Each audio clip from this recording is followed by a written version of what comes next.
Hi everyone, welcome back to the channel of B2E Learning. Myself Neha Agrawal and I am your zoology mentor. Here we are back with the diseases of growth hormones. ये आपका रह गया था topic endocrine system में कि growth hormone के क्या क्या डिजीजेस हो सकते हैं, तो क्विकली इसको कवर करते हैं कि ग्रोथ हार्मोन के क्या क्या डिजीजेस होते हैं, राइट। ठीक है, देखिए बेटा, हम किसकी बात करें, ग्रोथ हार्मोन की बात करें। एंड ग्रोथ हार्मोन का दूसरा नाम आपको याद है, सोमैटोट्रोपिन। क्या कहते हैं इसको हम, और सोमैटोट्रोपिन। ठीक है, देखो दो कंडीशन हो सकती है कि ग्रोथ हार्मोन किसी रीज़न से, अगर मान लो पिट्यूटरी पर अटैक हो गया, इन्फेक्शन हो गया, तो ग्रोथ हार्मोन कम हो जाए, या हो सकता है कि कैंसर हो जाए, नोड्यूल्स फॉर्म हो जाए, लंप फॉर्म हो जाए और नंबर ऑफ सेल्स इंक्रीज कर जाए और ग्रोथ हार्मोन ज़्यादा हो जाए। तो दो कंडीशंस हो सकती हैं। दोनों को हम क्या क्या नाम देते हैं?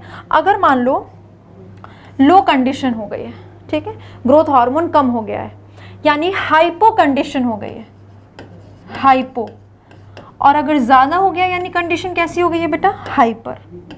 ठीक है, देखो ये कंडीशन ना दोनों में हो सकती है, एक छोटे बच्चे में या एडल्ट में। ग्रोथ हार्मोन एक ऐसा हार्मोन है जो बच्चे में तो बहुत इंपॉर्टेंट है ही उसकी ग्रोथ के लिए, एज वेल एज एडल्ट में भी इंपॉर्टेंट है।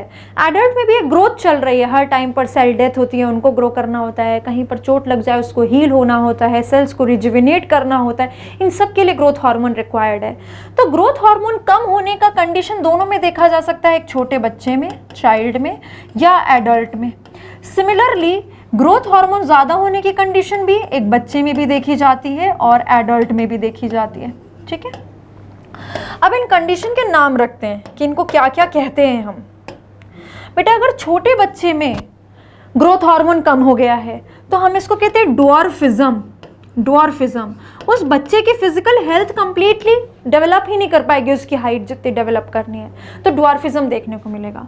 बट ये ड्वार्फिज्म और किसी रीज़न से भी हो सकता है, इसीलिए ध्यान रखना है कि इसी ड्वार्फिज्म को हम पिट्यूटरी ड्वार्फिज्म भी कह सकते हैं, क्योंकि ये ड्वार्फिज्म किसकी वजह से हुआ है, पिट्यूटरी के ग्रोथ हार्मोन के कम होने की वजह से हुआ है।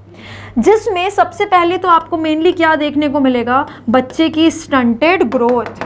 उस छोटे बच्चे में अगर पिट्यूटरी ड्वार्फिज्म हो गया है, उसमें अगर ग्रोथ हार्मोन कम है, हाइपो कंडीशन में आ गया है, तो उसमें उसकी स्टंटेड ग्रोथ होगी, मतलब उसकी फिजिकल ग्रोथ पूरी तरह डेवलप नहीं कर पाएगी, और ऐसे बच्चे को हम मिजेट कहते हैं।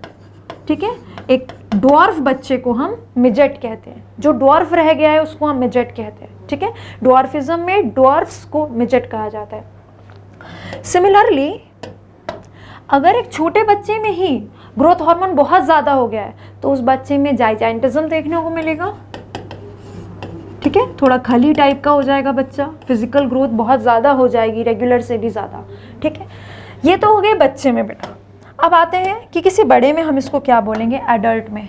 एडल्ट में बेटा अगर ग्रोथ हार्मोन कम हो गया है तो एक्रोमिक्रिया कहते हैं, एक्रोमिक्रिया। और एडल्ट में अगर ग्रोथ हार्मोन ज़्यादा हो गया है तो इसको हम एक्रोमिगैली कहते हैं, एक्रोमिगैली। तो आप कैसे याद रख सकते हैं कि ड्वार्फिज्म और एक्रोमिक्रिया हाइपो कंडीशन में है, जाइजेंटिज्म एंड एक्रोमिगैली हाइपर कंडीशन में है। या आप ऐसे कह सकते हैं कि बच्चे में ड्वार्फिज्म और जाइजेंटिज्म देखने को मिलेगा और एडल्ट में एक्रोमिक्रिया एंड एक्रोमिगैली देखने को मिलेगा।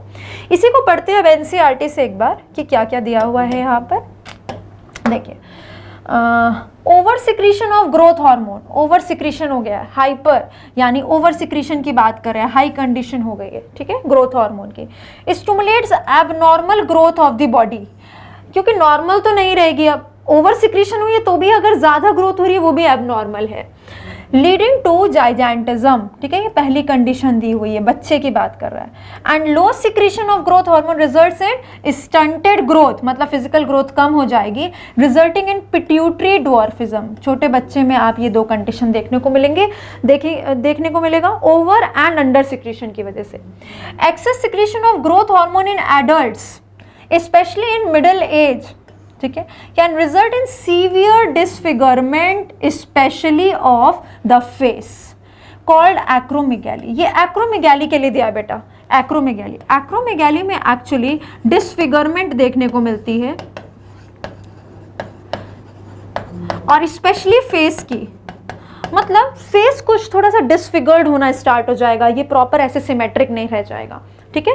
Severe disfigurement specially of face which may lead to serious complications and premature death. आप समझ रहे हो, इतना लाइट नहीं है ये कि ग्रोथ हार्मोन ज्यादा हो गया तो क्या हो गया बेटा, it can lead to death also, can lead to death. इसको सही टाइम पे रिकॉग्नाइज करके इसके सिम्टम्स को बिना इग्नोर किए अगर सही टाइम पे क्योर ना किया जाए तो सीवियर कॉम्प्लिकेशंस हो जाएंगी और इतनी लेटर स्टेज में हो सकता है अगर कॉम्प्लिकेटेड हो जाए कंडीशन तो डेथ हो जाए इफ अनचेक्ड, अगर इस पर ध्यान नहीं दिया गया तो। The disease is hard to diagnose in the early stages and often goes undetected for many years. Early stages में वही जैसा मेजरली हर डिजीज की प्रॉब्लम्स होती हैं कि वो अर्ली स्टेज में पता नहीं चलते और इसीलिए कई साल तक उनके बारे में पता नहीं चलता, फिर लेटर स्टेज आ जाती है, कॉम्प्लिकेशंस हो जाती हैं और वो कंट्रोल से बाहर जा चुकी होती है। Until changes in external features become noticeable. क्या होता है अगर किसी को कह रहा है कि एडल्ट स्टेज में मान लो एक्रोमेगैली हो गया है, मतलब ओवर सिक्रीशन, एक्सेस सिक्रीशन हो गया है ग्रोथ हार्मोन का, जनरली मिडिल एज में होता है, जनरली लिखा हुआ है, ठीक है, स्पेशली इन मिडिल एज। तो इसमें क्या होगा, बहुत सालों तक पता ही नहीं चलेगा कि ये डिजीज हुई है, अनडायग्नोज रह जाएगा जब तक कुछ एक्सटर्नल फीचर्स में ये नोटिस ना होने लग जाए। फॉर एग्जाम्पल द चेंजेस और the disfigurement in the face. ये हो गया आपका किसके बारे में बेटा, over and under secretion of growth hormone. Growth hormone की इतनी ही डिजीज है। इसके बाद ये जो भी चीज़ें लिखी हुई हैं ये दूसरे हार्मोन्स के बारे में लिखी हुई है पिट्यूटरी के, जो हम ऑलरेडी कवर कर लिए हैं हमने। यहाँ पर बस आपको ग्रोथ हार्मोन के बारे में और उसकी डिजीजेस का एनसीईआरटी में क्या पार्ट लिखा है वो बताना था। एक्रोमिक्रिया मेंशन्ड नहीं है पर मैंने यहाँ लिख दिया है। Dwarfism and gigantism and acromegaly is mentioned. So this is all about the diseases of the growth hormones and the NCERT में जो भी उसकी लाइन्स दी हुई हैं उसके बारे में, ठीक है। आई होप आपको टॉपिक समझ में आ गया है। Thank you so much everyone.